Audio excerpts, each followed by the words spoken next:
عايز تبدأ تتعلم إنجليزي ومش عارف تبدأ منين، أو حتى لو بدأت بس حاسس إنك تايه. ففي الفيديو ده أنا هقول لك على خطة واضحة خطوة بخطوة هتوصلك من أول A0 أو من أول مستوى الصفر لحد C1 إن شاء الله. فخليك معايا يا حبيبي أخوك عشان تعرف كل مرحلة المفروض تركز فيها على إيه بالظبط.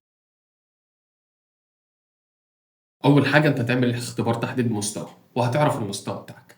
لو افترضنا بقى إن أنت في البداية خالص اللي هو لسه بتبدأ من الصفر، فدي أهم مرحلة في الرحلة كلها.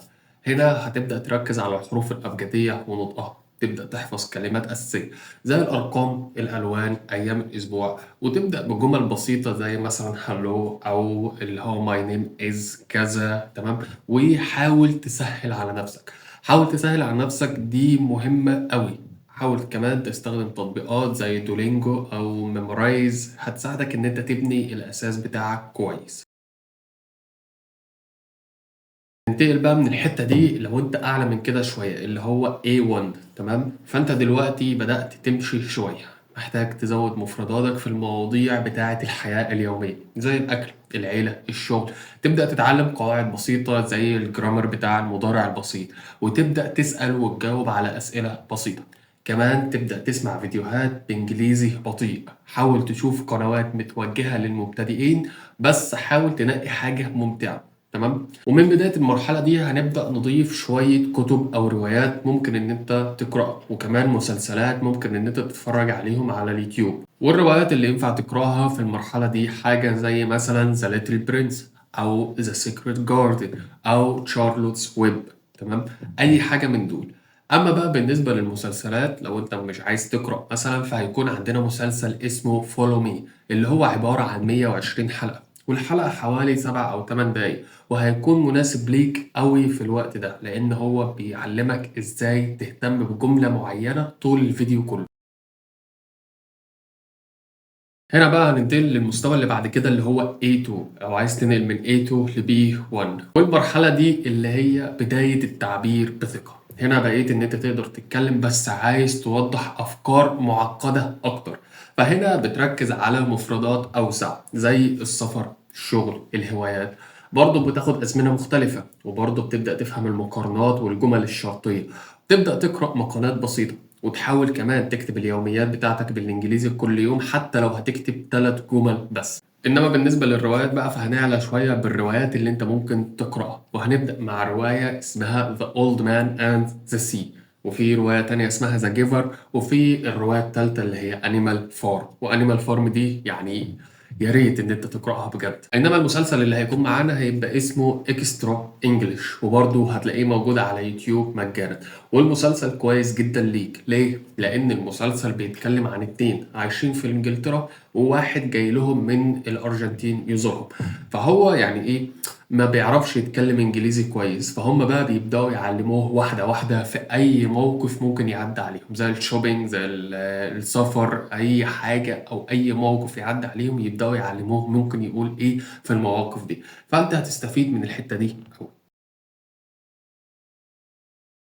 لو انت عايز تنقل من مستوى B1 ل B2 اللي هو الطلاقة، انت دلوقتي بتتكلم كويس بس محتاج تبقى طبيعي وكمان طليق. ففي المرحلة دي هتبدأ تتعلم قواعد متقدمة شوية زي المبني للمجهول والكلام المباشر أو الغير مباشر، وكمان هتبدأ تتعلم التعبيرات أو الإيديومز اللي هي الأمثلة الشعبية، وكمان تقرأ مقالات طويلة. والمهم جدا إن أنت تتفرج على أفلام إنجليزي وتشارك حرفيا في محادثات حقيقية. أما بالنسبة للروايات بقى فالموضوع هيزيد تعقيد أكتر شوية، بس مع ذلك أنا اخترت لك يعني شوية روايات كويسة وأحداثها كويسة عشان برضو إيه ما تزهقش. فعندنا مثلا رواية The House Mate أو Before the Coffee Gets Cold أو The Silent Patient. أي حاجة من التلاتة دول هتنفعك في المرحلة دي. إنما بالنسبة للمسلسل فالحقيقة هو مش هيكون مسلسل، هو هيكون هنا بقى هنبدأ ننقل على حاجة اسمها بودكاست. هتبدأ تسمع إيه؟ بص، انا من الحاجات المفضله بالنسبه ليا في الانجليش بالذات هو بودكاست. يعني لما جيت ابدا هو بودكاست اسمه كافي بريك انجليش، هو 4 مواسم، فيفضل على الاقل ان انت كل يوم تسمع حلقه واحده بس منه مش اكتر، وتحاول ان انت تفهم الموضوع اللي هما بيتكلموا عنه. نيجي بقى لو انت عايز تنقل من B2 ل C1، ده اللي هو الاحتراف. دلوقتي انت بقيت طليق في الكلام بس عايز تستخدم اللغة بشكل احترافي. هنا هتبدأ تركز على المفردات الأكاديمية، قواعد متقدمة أكتر، تبدأ تستمع لمحاضرات بالإنجليزي، تبدأ تكتب تقارير أو برزنتيشنز أو اللي هي عروض تقديمية، تبدأ تتابع مواقع زي تيد أو بي بي سي ليرنينج إنجليش. وبما إن إحنا يعني خلاص وصلنا للمرحلة دي، فالكتب أو الروايات بتاعتنا هتكون أعلى شوية من حيث الكلمات والجمل. فعندنا مثلا رواية زي رواية 1984. وبالمناسبة أنا درست الرواية دي في الكلية وكانت بجد من أحسن يعني بل من أفضل الروايات اللي قرأتها تقريبا. وخصوصا كمان إن إحنا في الكلية بنتعمق فيها أكتر وأكتر. وبالمناسبة هي يعني خيال علمي بس هتفتح عينك على حاجات كتير. الرواية التانية اللي هي And Then There Were None. الرواية بتتكلم عن 10 شباب قاعدين في جزيرة معزولة عن العالم، وكل شوية بيتقتل منهم واحد، والباقيين اللي هم الناس الباقية يعني اللي بيحاولوا يكتشفوا مين القاتل بالظبط. تالت رواية عندنا اللي هي رواية The Picture of Dorian Gray، اللي بتتكلم عن فلسفة الجمال عند الناس وازاي ممكن الناس تتأثر بالموضوع ده في حكمهم على الناس. بالنسبة للمسلسل بقى فهنا أنا مش هرشح لك مسلسل، المسلسل ده هيكون بتاعك انت اللي تختاره. تدخل بقى على نتفليكس تتفرج على اللي انت عايزه ايا كان هو ايه. بس وانت بتتفرج هتشغل بس ايه السبتايتل تحت بالانجلش، وعيش بقى يا معلم مع كل الحاجات دي. بس خد بالك من حتة ان انت تشغل السبتايتل بالانجلش.